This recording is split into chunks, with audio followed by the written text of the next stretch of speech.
Good morning. Actually, I would like to thank first of all the Street team, Dr. Dineshan and GMOA for allowing me to have this session with you all. Most of you may be knowing me and the introductory part said that what I am doing and what I'm working. So we'll go ahead with the E-code related matters, the common things that I am going to discuss. Within 2 minutes, I'll tell that what are the benefits that you are going to get from uh, knowing about E-code matters. First of all, that most of our juniors, not only juniors, even the seniors, doesn't know exact things that is available in E-code, rules and regulations, and what are our privileges, what are our benefits. We don't know about these things. Because of this thing, we are facing a lot of difficulties during our day-to-day practice. Most of the time, we are getting harassed actually by senior people, sometimes the administrators, and sometimes maybe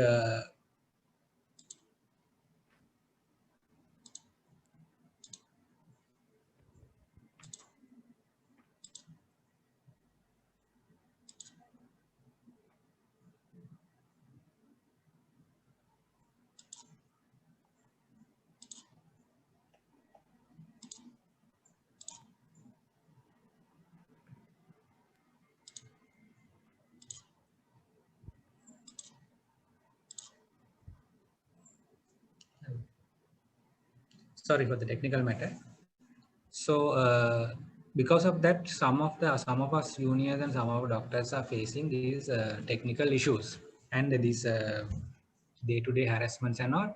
And what I have been experienced during last few years of my practice is that knowing E-code things make you a leader, and you will be a leader in your unit, in your hospital, and even in your society. When you know about these common E-code things, the common E-code matters, the things that rules and regulations that you have to know. If you know these simple things, you will be a leader for sure. And the other thing is, uh, you will be not facing litigation issues, and you will be not facing these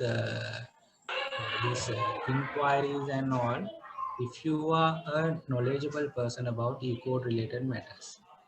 So I'm going to discuss about few topics that is very commonly uh, experiencing in your day-to-day life and you will be facing. And most probably I will conducting this in both languages, in English and Sinhala. Okay, we'll go ahead. First of all, about the leave for medical officers. This is the most common problem that we are facing in every day. Most of the doctors are calling us and telling that leave approve කරේ නෑ, leave දුන්නේ නෑ, මට leave ගන්න විදිහක් නෑ, IMS leave දෙන්නේ නෑ. මේ වගේ ප්‍රශ්න ගොඩක් හැමදාම අපිට කම්ප්ලේන් හැටියට එනවා. ප්‍රධානම හේතුව තමයි අපිට leave ගැන අවබෝධයක් නැති එක. අපි leave ගැන දන්නේ නැති එක. අපිට leave අපිට හම්බෙන්න තියෙන මොනවද, අපිට අයිති මොනවද, අපිට නැත්te මොනවද කියන එක අපි දන්නේ නැති එක. So because of that, I just start with leave. Leave is the largest topics in my slideshow. So first of all, leave is not a right, but only a privilege, which means that leaves are not granted to you. අපිට ඕන වෙලාවට අපිට ඕන විදිහට හිතන විදිහට leave ගන්න පුළුවන් කමක් නැහැ. But ඒක අපිට තියෙන benefit එකක්. අපිට තියෙන වරප්‍රසාදයක්. So we have to have our privileges according to the given rules and regulations. So there are mainly 6 types of leave. First thing is casual leave. The නියම් නිවාඩු කියන ඒවා. There are 21 days of casual leaves are eligible, so a given quota for us. And vacations leave, there are 28 vacation leaves. Usually for the other government offices, there are only 24 vacation leaves, but for us, we have 28 days. And we have leaves, we have maternity leave, and there is special leave quota as sick leave, special sick leave, and accident leave that have been described in the code. And we have the short leave and half day leaves. So why we have given 28 days of vacation leave instead of 24 is other government officers usually work for 5 days a week, but we work for 6 days per week. That is actually Saturday we take as a half day, but shift duty people, Saturday also full day duty. So as we are doing 6 days duty, we are given a quota of 28 days of vacation leave and casual leave 21 days. So I'll go through these types of leave in a brief. So if you have any questions, you can put it into the chat box. So I'll be getting the questions, I'll be answering at the end.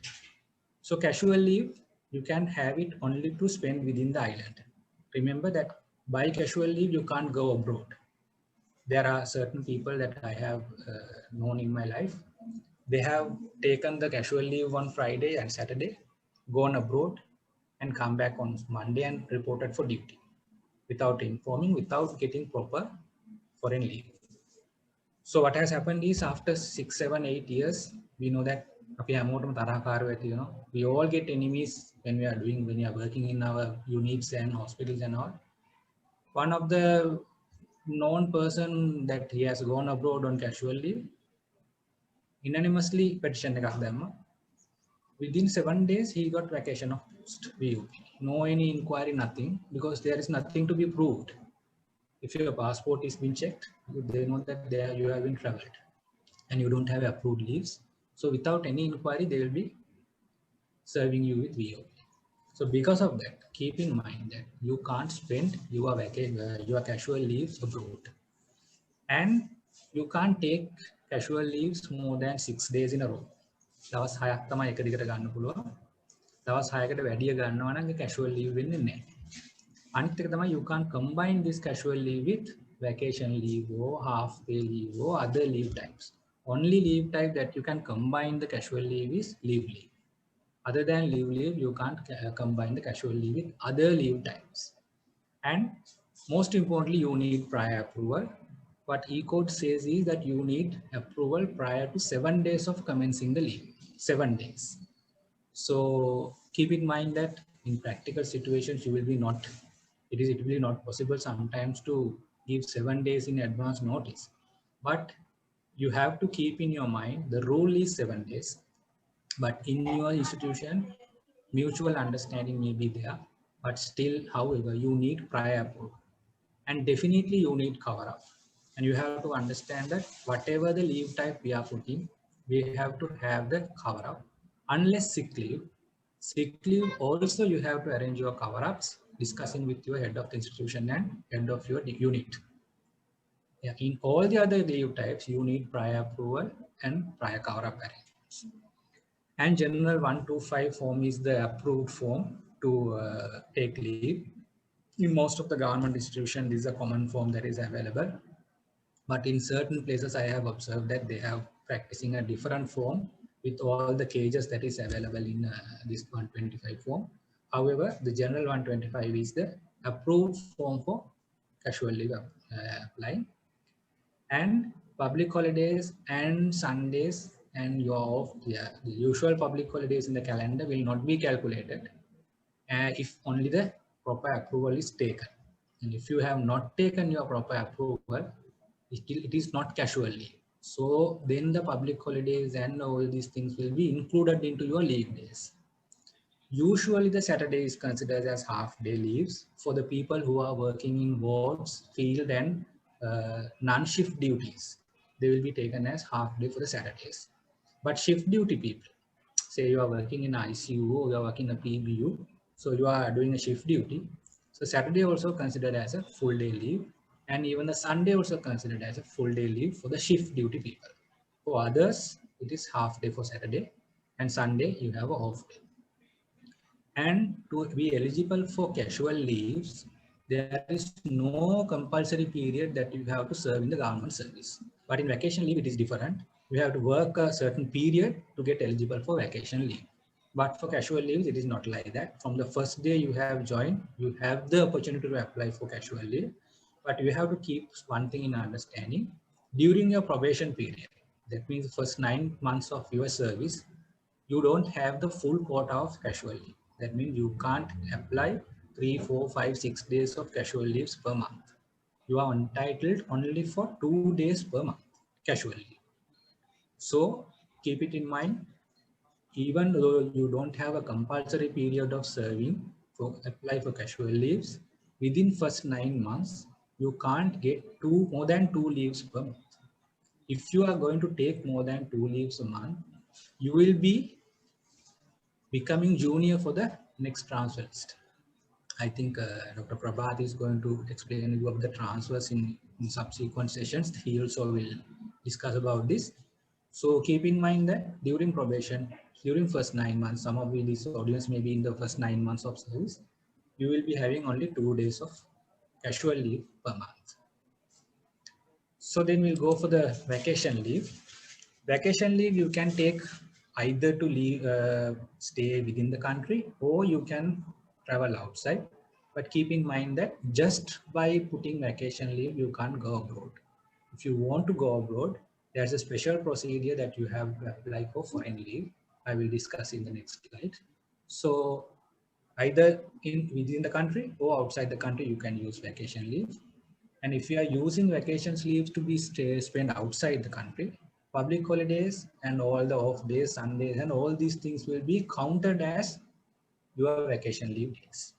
Say you are applying for 7 days of vacation leave, even the Sunday is included to that. Even there is a POA day or PH that will be also included into that. And you have to have 9 months of service within the department to be eligible for vacation leave. Prior to 9 months, you can't apply. And in each year also, this point most of the people doesn't know, within first 3 months, you can't apply for vacation leave. Only after 31st of March only, in each year, every year, until 31st of March, you can't apply for vacation leave. Only after the 31st of March only, you can apply for vacation leave. And there's a thing called lapsed vacation leave that is for the vacations leave that have been lapsed during past few years. So if you want to take vacations leave that you have not been used during last 2 years to spend within the country, you can request for these vacation leaves, remaining vacation leave, but make sure to get the special approval that you need to get the approval from the health secretary to get this vacation leave used. So you can use up to 2 years, that is maximum of 56 days. Last 2 years unused vacation leave. And if you are planning to go abroad with this vacation leave, you can request for 3 years of remaining vacation leave, past 3 years. You can ask for past 3 years vacation leave. Still, you need the special approval from the ministry secretary. And these lapsed vacation leaves are granted only for the special reasons. It will be not granted for usual your trips and these, and it is granted only for specific reasons. So I will list down the specific reasons that the vacation leave, these lapsed vacation leaves can be requested. These are the 7 reasons that you can ask. That is, if your officer is sick, or a family member is having a grave illness, or if there's any death in the family, or any religious ceremony in connection with the above. If the officer is getting marriage, and if the 6th point is very valid for these days, if the infectious disease is the officer's household, or to attend a court in private matter, that you have to understand that it is a private court matter, then you can ask this lapsed vacation leave. So usually within 1 year, you are granted only one time of this vacation leave, but still the health secretary can approve 2 or 3 times of this lapsed vacation leave if the reason is significant and if the health secretary is convinced that you are eligible for this. So these things most of the people doesn't know, and they don't utilize these things even if there is a need. So keep in mind that these are available for your utilization. Little bit controversial thing that people are getting confused with, because there is no such thing called sick leave in our leave category. When we are classifying our leaves, there is no such thing as sick leave. We have only casual leave, vacation leave, and those 6 types I said earlier. So sick leaves are specially given for people who are getting sick suddenly, which has to be deducted either from casual leaves or from vacation leaves. So when you are putting sick leave, keep in mind that your casual leaves will be deducted initially, and once the casual leave has been exhausted, then the vacation leave will be used for your sick leaves. So approving officer can decide whether the casual leaves or vacation leaves are going to be reduced. But first of all, what they do is they deduct it from your casual leaves. And you can inform your sickness to your head of the institution, head of the unit, and you have to arrange a cover up yourself, or you have to delegate someone else to cover up your duty. Say that if you are unable to cover up your duty, you can ask your consultant or your unit head or your departmental head that there is such thing that I have on call today evening, I can't come because of this thing. I'm sick, I'm going to apply for sick leave. So please arrange cover up. With the development of new technology, now even via SMS, email, and telephone also you can inform your sickness. Earlier it was by telegrams. But one thing you have to be sure that the message has been delivered to the correct person. Sometimes we send an email and that email has been not checked for days and weeks. So there is no use of sending such emails. So please make sure that you are sending the message to a correct person and you are sending the message to a person that who has got the message correctly. And what the e-code says is that you have to inform your sickness within 24 hours of commencement of leave. But in our health sector, this is not practical because if we inform the next day of your leave, the on-call things and everything maybe has got jammed and patient has died and lot of problem in your case. So make sure that you inform your sickness before you start leave and make sure that the proper cover-up arrangements has been arranged. And if you are applying for sick leave more than 2 days, a medical certificate has to be provided. And if it is the 2-day consequent 2 days, then medical certificate has to be provided. And your head of the institution can demand medical certificate even for a single day of sick leave. And he can demand it from a government institution also. You are not required always to provide a medical certificate from government institution, but if your head of the institution demand for that, then you have to provide. The rule is like that. It should be from a government institution if the MS or director request for such thing. And after returning back to your duty, still you have to fill a 125 form according to the sick leave days that you have taken and submitted it after getting the proper approval. So I think you are clear about the sick leave. There is no such thing called sick leave for us. We have only casual and vacation. So when you apply for sick leave, your quota of vacation and casual leave will be deducted according to that. Okay, next we'll go for the accident or special sick leave. These are not very important, but I'm going through this. So if one of the officers has got accidented during working hours or at the working place, health secretary can approve a leave of 6 months, full pay leave of 6 months and half pay leave of another 6 months upon recommendation of a medical board. If the accident happened during working hours in the working place or coming to working place or leaving the working place. The other thing is if an officer contacted a disease, this is something important in this pandemic situation, during working, because of this working, during duty hours, because of the duty, if you have contracted the infectious disease, the Secretary of Health can apply 6 months of pay leave and 6 months of half pay leave. Still, it has to be approved by a medical board. And even if you get sick without relating to your workplace or duty, still the Secretary of Health can approve a suitable period of pay leave after approval of the medical board. And these leave are special leaves. They will be not deducted from your annual leave quota. So just keep in mind that these benefits are available for you. And whenever such scenario is available for you, just apply for these leaves and get the benefit. I'll go for the leave thing. This is also one of the controversial thing that people are getting misled and getting confused. So when you have carried out your duties during a public holiday, maybe a PH, maybe a POA day, maybe a Sunday, then as a leave day for that, because you have worked in a public holiday and a Sunday, in lieu of that, you can enjoy a leave day within a year of that specific date.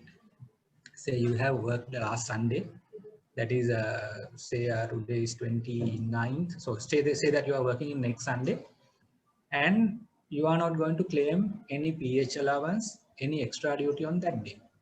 If you don't claim any PH or extra duty on that day, that Sunday, from that Sunday up to 1 year of duration, that period you can have a 1 day off.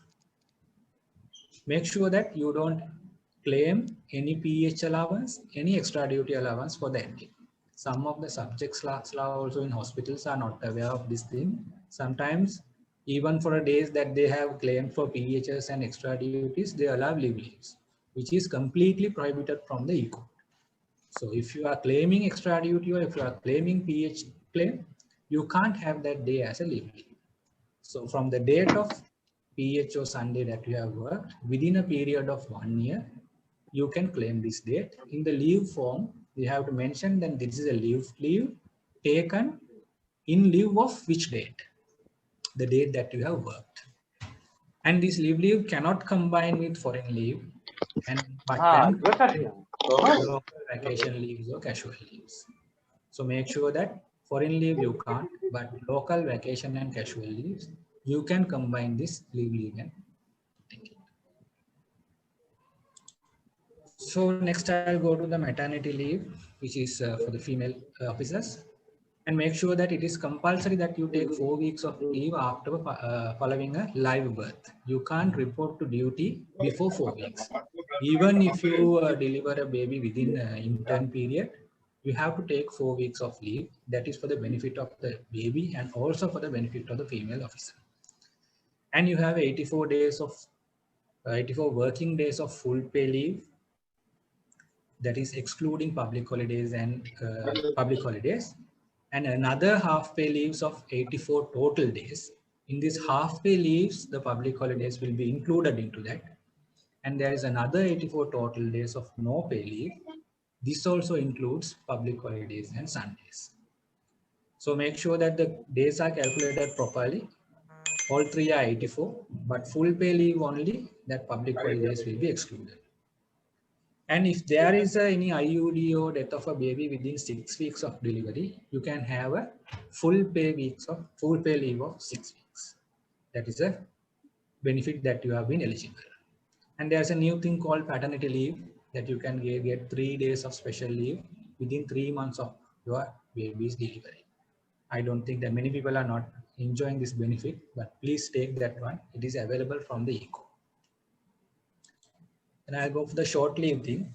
Short leave and half day also, most of our medical officers sometimes misuse.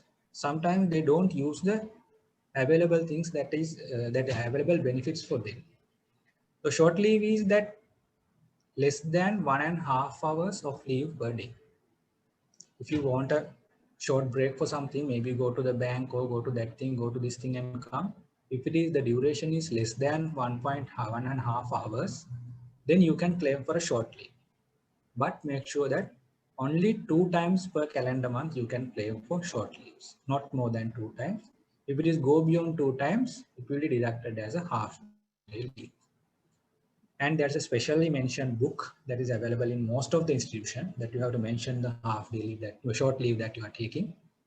So keep a count that to how many half days that short leave that we have taken. If it is more than 2, it will be a half day leave. If it is less than 2, I mean 1 or 2 short leaves, it will be deducted. It will not be deducted from your leave quotas. So make sure that it is 1.5 hours per time. And half day is the part of day leave. For get a half day leave, you have to work at least for 3 hours per day. If you have not worked for 3 hours, it will be taken as a full day leave. For this also, you have a separate book available in your hospital or institution where you have to place the signature and time and everything that you have come and departed. So half days will be calculated according to that. So if you take 4 half days per month, it will be deducted from you. Then how to fill a leave application form? I think you all have seen the leave application form. These are general things.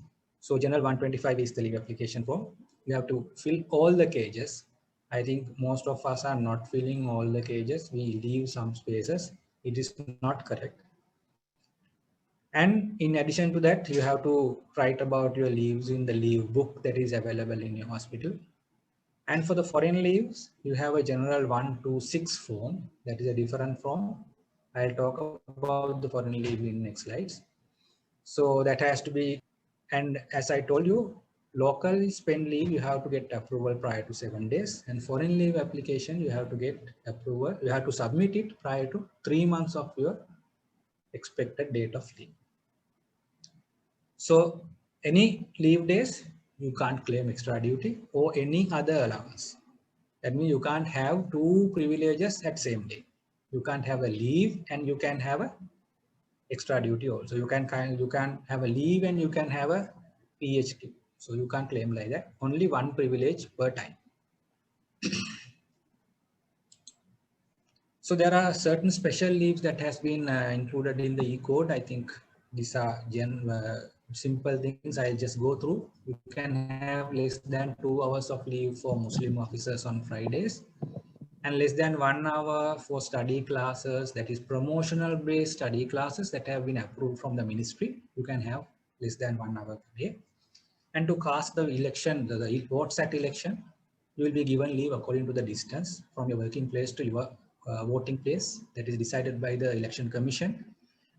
And health secretary can approve full pay leave for officers who are representing the country in international events, international sports events and conferences and so on.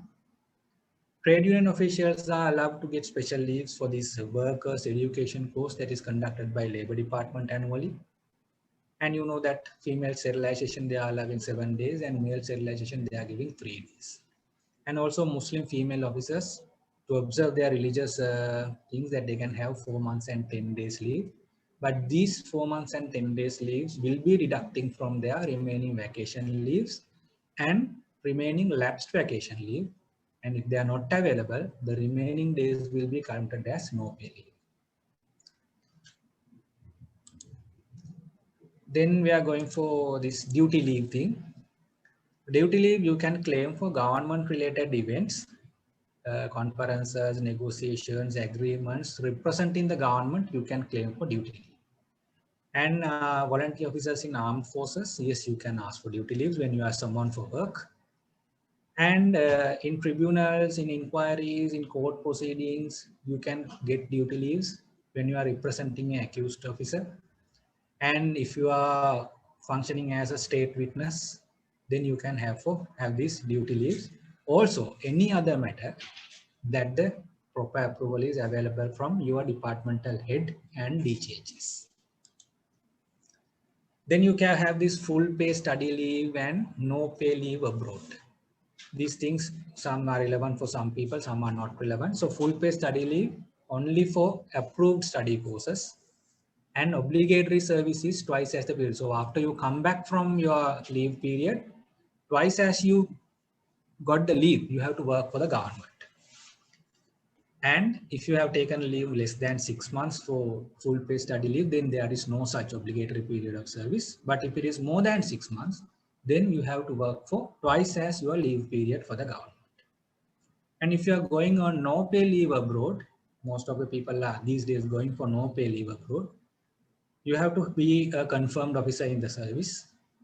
You can have 5 years of maximum no pay leave, and the maximum continuation period should be less than 3 years. You can't stay abroad more than 3 years. After 3 years, you have to come to Sri Lanka, report for duty, and then you can take the next 2 years. You have to have a break in between. And also, again, you have to have an agreement with the government that you are going to work for twice the period that you took the leave. If you are an unconfirmed officer, still you will be granted this no pay leave, but only for study purpose, not for employment purpose. Then you have to sign the agreement plus another bond with the government if you are an unconfirmed officer. Then we go for the foreign leave thing. You have to apply 3 months in advance. The general 126 form you have to submit in triplets, 3 copies. Proper cover up you have to arrange. Usually they don't allow more than 6 months foreign leave. It should be less than 6 months. But if you want more than 6 months, you have to have a special approval from your public administration secretary, PubMed secretary.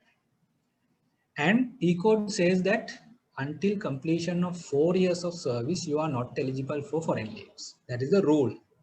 But still, even during the first few months of your service, short period of foreign leaves, the ministry will be granted. So there won't be such problem. Ministry will approve the foreign leave even your completion of 4 years is not there.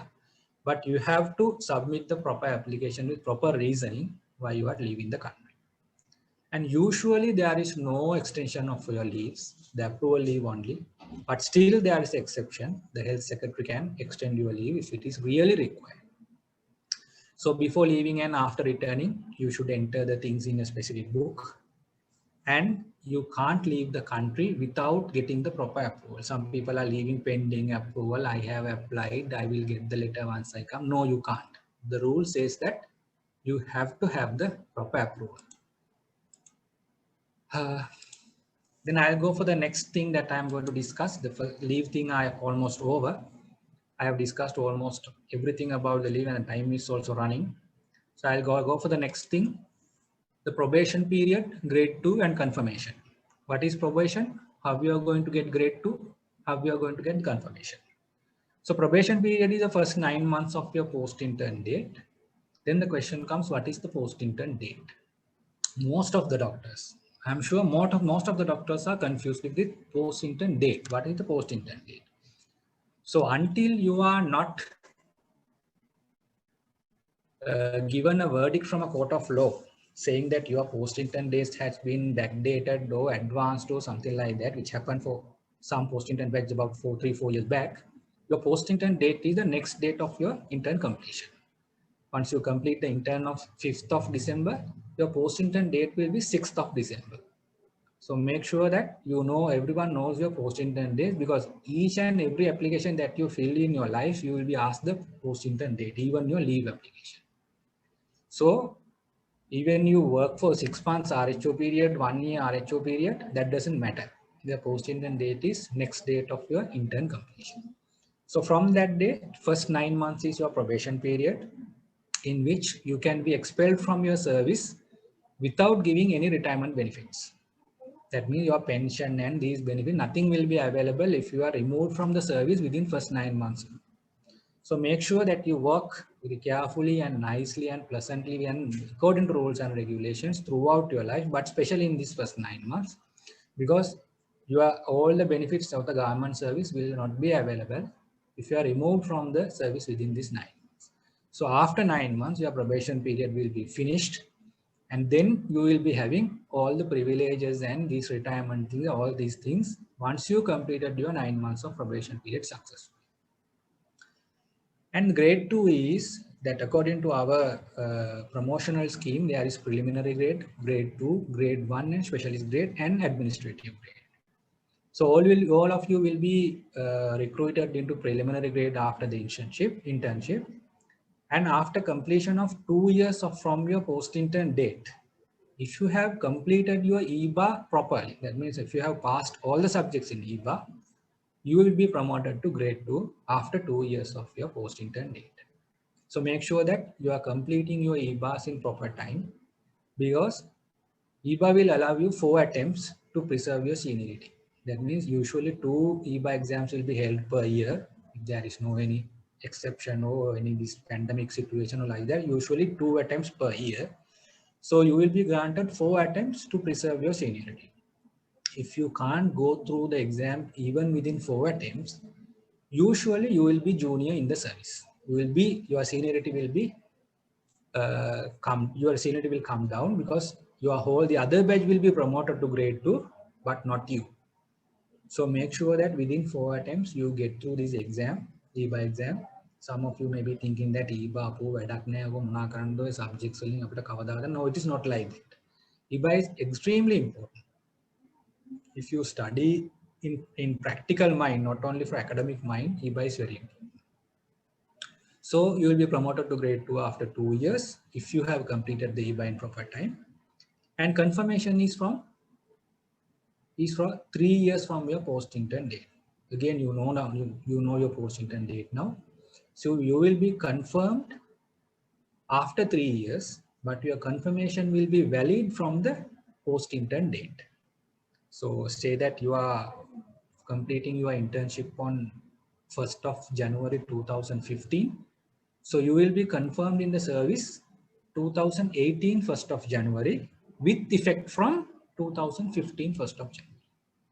Even your confirmation letter comes after 3 years, you will be confirmed in the service from the date of your posting term.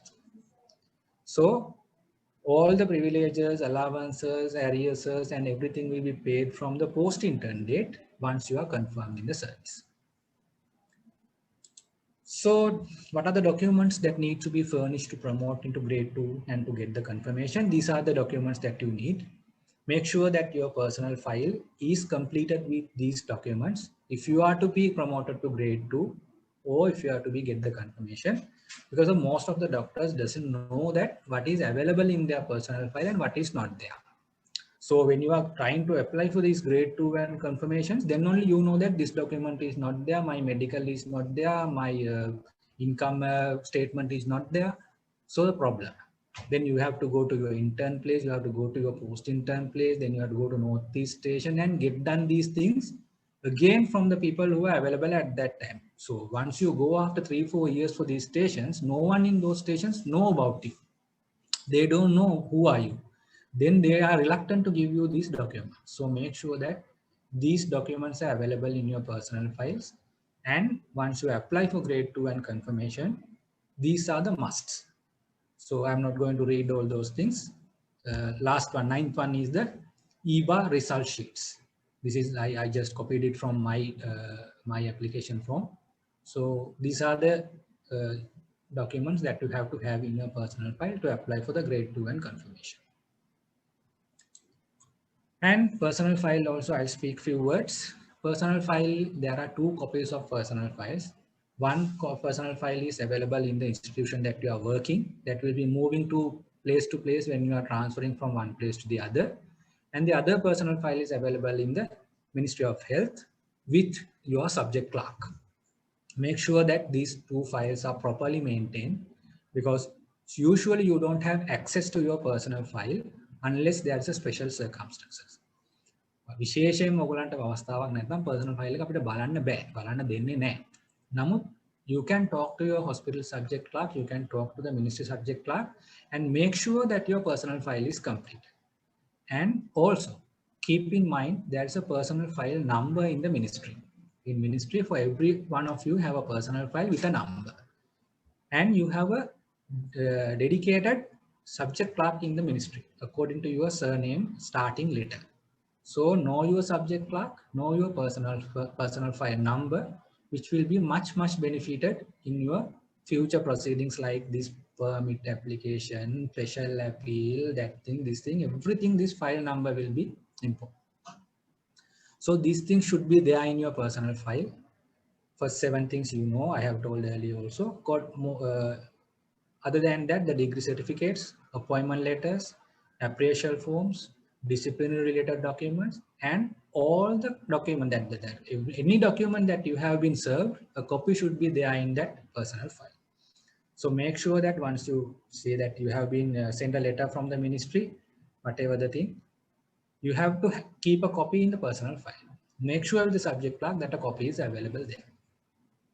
So other things I told you, know the subject clerk name and know the personal file number. Then there is a slide I make about the transfers, but I think transfer matters will be discussed in further sessions by Dr. Prabhat. Then because of that, I will not go into this transfer slide. Then I'm going to talk about the language allowance.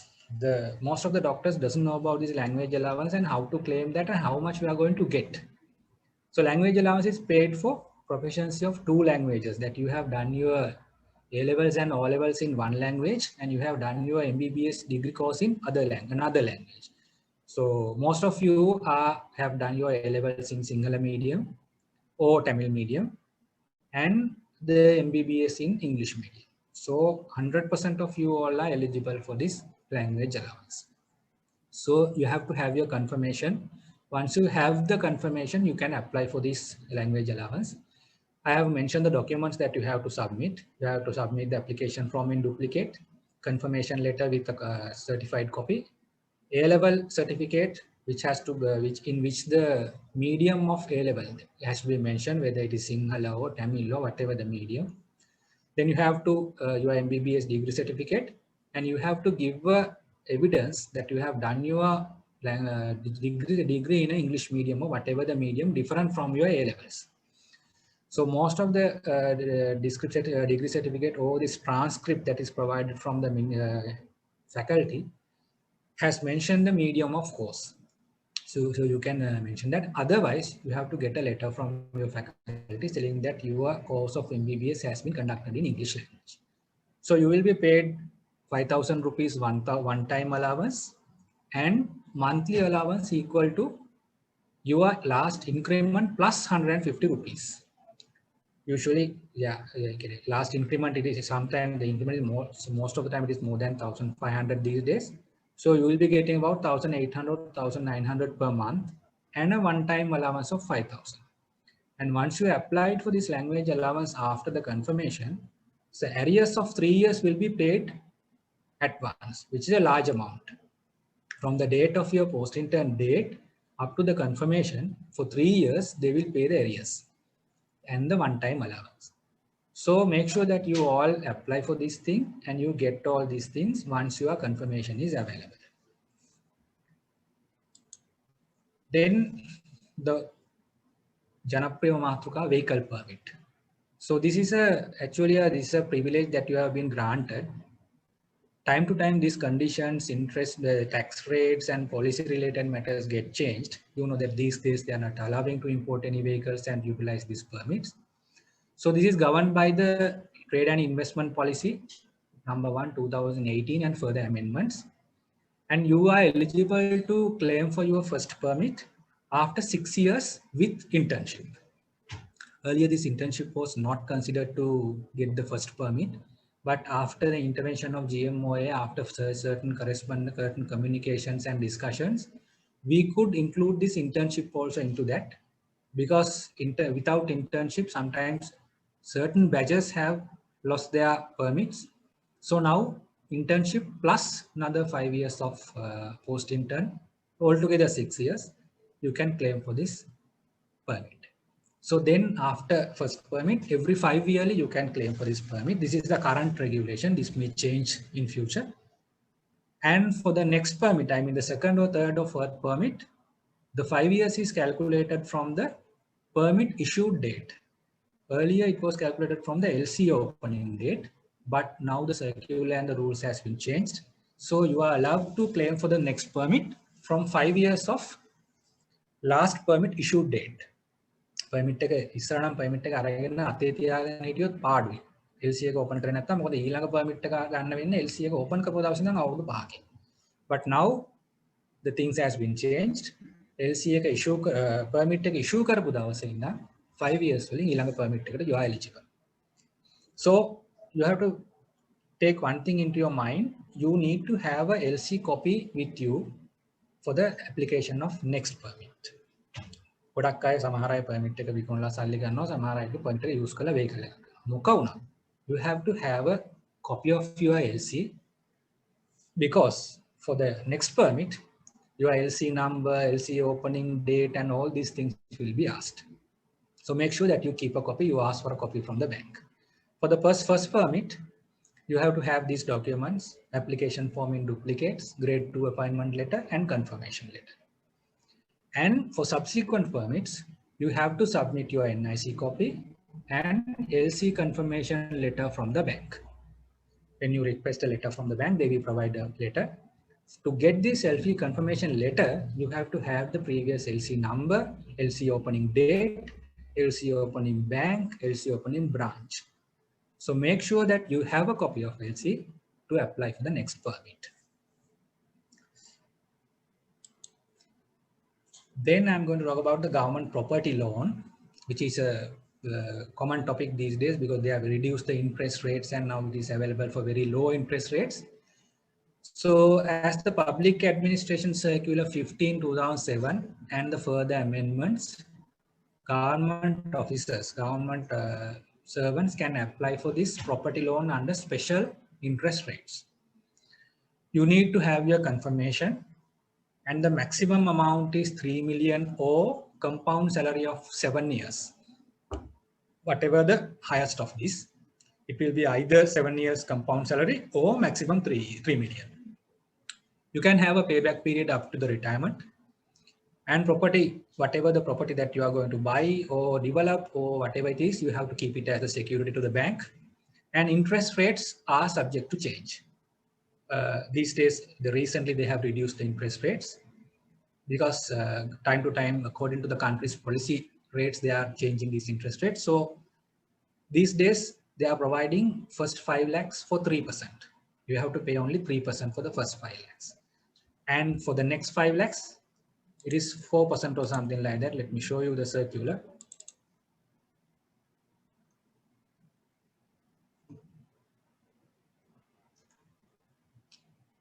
Can you see the circular?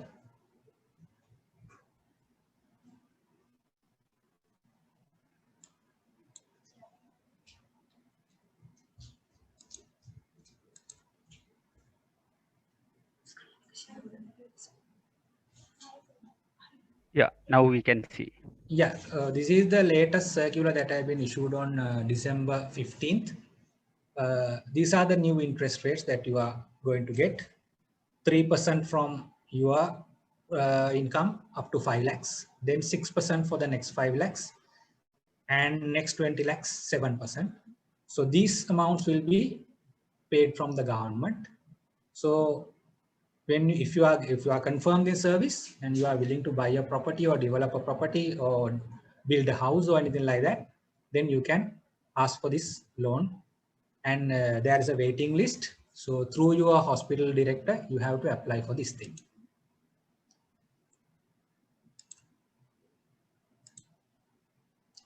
Okay, that's about government property loan. Then there is a problem with designated posts, whether your designated post can be changed or whether your designated post has to be preserved. When you are given a designated post, it can be changed only if you are given your consent. Even your head of the department or MS or director can't change your designated post on their own. They have to get your consent. Further, they have to have the approval of Director General of Health Services also. You can't just go through and tell that you are MOPD, now you have to go and work in the surgical unit. 3 things that has to be fulfilled. Justification of service requirement should be there. Of the concerned medical officer should be there, and the approval of the Director General of Health Services should be there. Only with these 3 things, your designated post can be changed. So if someone is trying to change your designated post against your will, you can object that. You can tell that I am not willing to change my designated post. Because the problem is that in subsequent transfer list and replacement list and everything, your replacement will come as the designated service post, not according to the changed one. So if you are not getting your approval from the DG, you will be not getting your replacement in further transfer list. So make sure that you get the DG approval and you give the consent, and there's a proper justification from the service requirement side also. Then you can change your designated post, otherwise not. Then another common thing, private practice. I'm going to brief about this. The governing circular is 299 in 1999.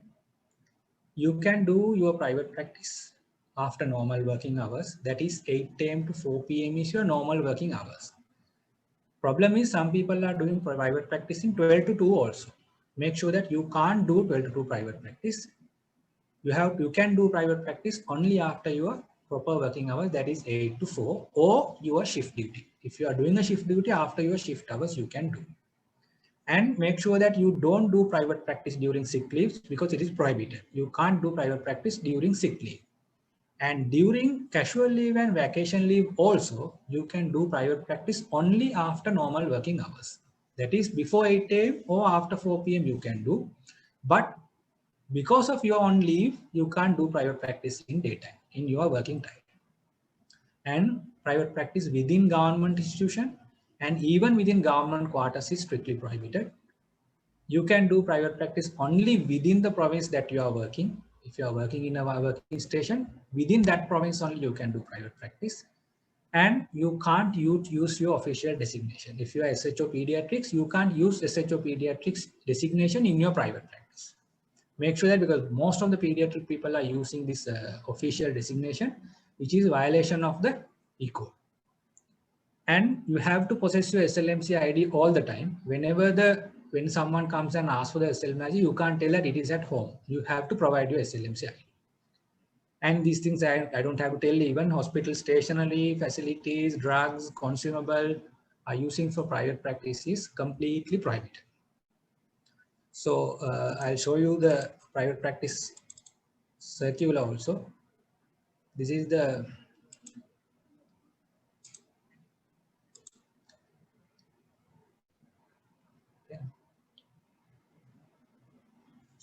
private practice circular, which is 1999. Whatever I told in the previous slide, it is available here. You have to go through this circular. If you don't have this circular, I'll make sure that these things will be emailed to you in subsequent after this session. This is the private practice circular, page 1, and I'll show you the next one also.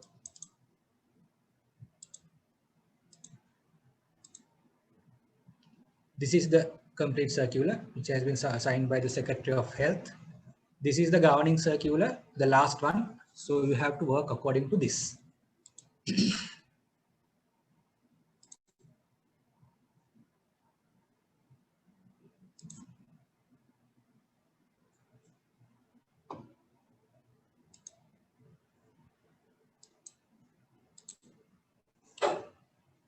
Next, I'm going to talk about the official quarters. These also having problems all the times. Quarters problems are there. So I'm going to just brief about this. My time has already elapsed. So proper housing committee should be there in each and every hospital, which should include all categories. I mean the medical officers, nursing officers, administrative officers, hospital director, and everyone should be there. And there should be a transparent marking scheme that should be available there. That transparent marking scheme should be fair for every category. And according to a waiting list, according to the marking scheme, you have to allocate your official quarters. And the period that has been allowed to stay for one family or one person is 5 years. For every 5 years, you have to change the quarters. It should be given to a new person according to the wait list. And the rent is, quarters rent is 10% of your compound salary if you are a married officer. And if you are an unmarried officer, it is 5% from your compound salary. And if both husband and wife are government servant, 10% from your higher salary person and 2.5% from the lower salary person. So these are the rent that you have to be paid. Then the last one I'm going to talk is official communication, which is very important. Actually, our doctors, most of the doctors doesn't know the communication channels and doesn't know how to write an official letter. So that is why this topic has been included to this one. So every communication has to be followed through the proper channels. Proper channel means if you are writing a letter to the Director General of Health Services, you can't just write to DGHS. That letter should go through your head of the institute, through your head of the head of the unit, through your head of the institution. If you are under a RD or PD, it should go through RD, it should go through PD, then only the DGHS. You can't directly address a letter to DGHS. So the addressing should be properly managed according to the hierarchy. So if you are writing to DGHS should be top. Then through this person, through this person, through this person, through this person, I am writing to DGHS. So that letter should go through those channels to reach the DGHS. Otherwise, the validity of this letter is not there. And every letter should be numbered and dated according to properly. The number should be there, a date should be there. And if you are writing a letter telling about the previous communication, that you are writing a letter, that you have sent a letter previously also, and now you are writing another letter, you have to refer the previous letters correctly. You have to you have to mention about the date, number, according to previous date, these letters, I am writing this letter. And the topic should be very specific, and usually official communication one letter should be confined to one topic. You can't write 20 topics in one letter. So you should confine that one letter is only about one subject, and the topic should be very specific and very confined. And if there are any annexures, you have to annex those annexures according to the dates. And if you are sending any copies, I show you example. If you are writing copy, sending copies, all those copies should be countersigned by the sender. And in the envelope, you have to mention the topic on the left top corner. I just show you a letter that recently we have been prepared. This is not any secret letter. This is a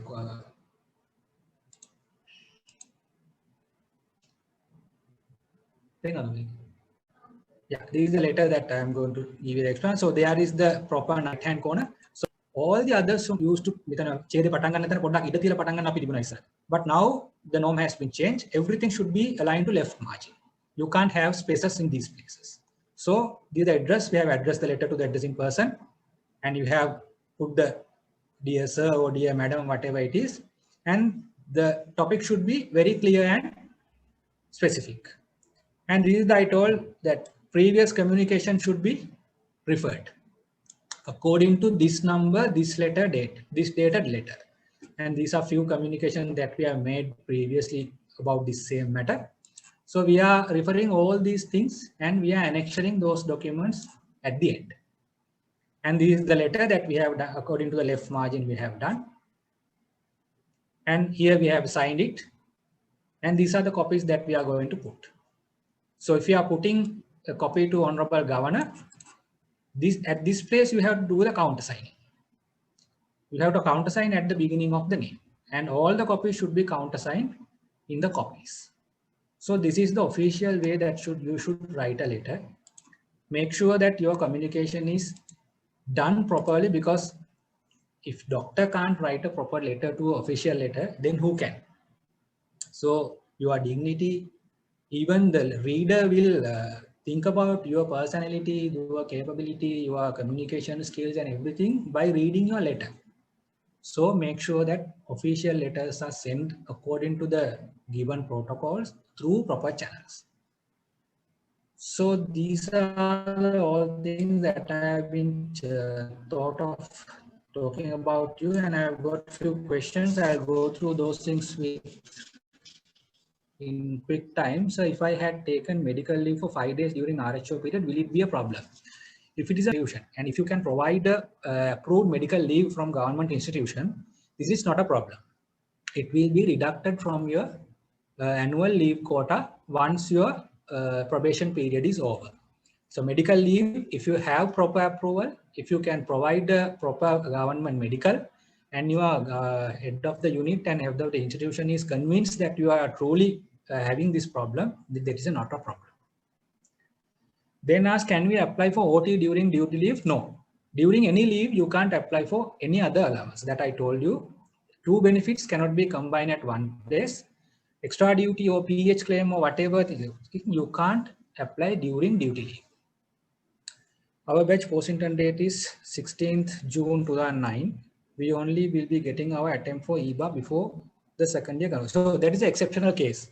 For these recent batches, the RHO periods and RHO period were extended because of this government issues and pandemic issues and this item and all those problems. The RHO batch period was extended. And because of this country's because of these things which are out of control of you all, because you are not beyond your control, these things will not affect your seniority. So confirmation, grade 2 and everything will be done due time without disturbing your seniority, because of it is not your problem. It is policy related things. When we are eligible for sit for EBA, post-intern, when we are eligible to sit for EBA after post-intern date. Actually, after post-intern days, next available EBA you can sit. Whatever the available EBA, you can sit for the next EBA. Postgraduates, there is a period of service that you have to complete. But for the EBA, next available EBA exam you can apply after the posting term. What is the compound salary? Compound salary is the salary without your variable allowances. Say that you are having basic salary plus certain allowances in your salary slip. You have pensionable allowance, non-pensionable allowance, telephone allowance, then PH allowance, extra duty allowance. All those allowances are hanged into your basic salary. So basic salary plus fixed allowance is the compound salary. Variable allowance are not there. So basic plus fixed salary, fixed allowance that you are going to get this allowance every month. That is a fixed allowance. So basic plus fixed allowance will be your compound salary. How anytime we can apply for government property loan. Government property loan we can apply only for if the husband and wife both are eligible for government property loan. If both husband and wife are eligible, then both can apply. But if there is a waiting list, the priority will be given for the higher salary person. So make sure that if both are eligible, you both can apply, but priority will be given for the higher salary drawing person. And during your service period, if you have completed your, usually what happens is you take property loan, you get the payback period until your retirement. So you are not allowed to apply for another time. But if you have completed your property loan in due time, if you have before that, let's say that you have taken the property loan and you have completed it 5 years, then again you can apply for a property loan. There is no such problem. But practically what happens is you don't have that privilege because you get the payback period up to your retirement. But if you have the time, then you can. Then one person asked about the Sundays and PHS about the during maternity leave. That I mentioned you correctly. If there are any Sundays or PHS, during full pay leaves, these are excluded. So 84 days are calculated without Sundays and PHS. During half day leave and no pay leaves, these Sundays and PHS will be included into, that means total days, 84 total days. In full pay leaves, it is 84 working days. In half pay and no pay, it is 84 total days. Any other questions? There are another 2 questions. I'll wait for them also.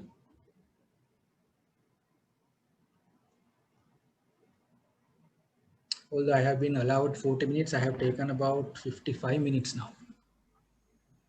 Dr. Tenwan, they are asking whether the no pay leave affect their no pay during maternity leave affect their seniority. No, actually the maternity leave, whether it is half pay or full pay or whatever it is considered as a service period.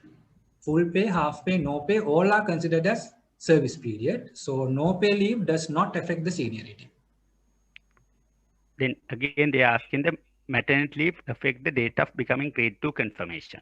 No, that doesn't affect. Maternity leave does not affect anything that related to your seniority, grade 2 confirmation, permit, your transfer eligibility, north and east, nothing will be affected from your maternity leave. They are asking, is language allowance still available? Yes, still available. Still you can claim for that. You can apply for that if you are confirmed in the service. If you have those documents I mentioned, then you can apply for the language allowance. They will be paid. Does no pay that I told you. You join a property loan approved by NC.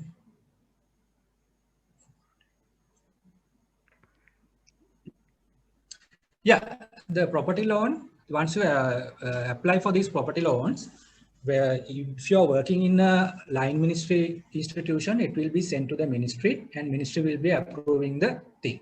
And if you're working in a RD or PD hospital, that is the provincial hospital, the things will be go through the RD, PD and governor, and it should be approved from the provincial council. Provincial administration only it will be approved. So if it sometimes all the things like permit and everything will be like that, no. So you have to apply through your PD and RD, and it will be approved from your PD and RD and governor. And the line ministry things will be approved from the line ministry. There's another problem, although there's a rule that private practice can be done only in the province you are working. We so many private practice. Yeah, that is a problem. That if you have read the newspapers yesterday, there are 40,000 quacks working in Sri Lanka. Our Dr. Haritha was telling in the press, 40,000 quacks. not the doctors. So they are also doing private practice in our vicinity and we don't do anything for them. And you are asking about the doctors who are doing private practice outside their province. There are many, many doctors who are crossing the province and doing private practice for their financial gains. That is completely prohibited from your rules and regulations and e-code. You can't do like that, because recently I got, as I am coordinating the central province, I am getting a lot of complaints because central province and Uvo province is having a margin. So Uvo people come and do PP in central people come go and doing Uvo. So which is prohibited from the rule. So if there is any such thing violating the rule, you can complain that. So if you are keeping blind eyes and without doing anything, thinking that this fellow is a friend of mine and those things, and I should not do anything like that, then it is a business of you all. But the rule and regulation states that you can't work crossing the border. You can't work in another province of your working station. So if there are such people, please make a complaint and they will be dealt accordingly.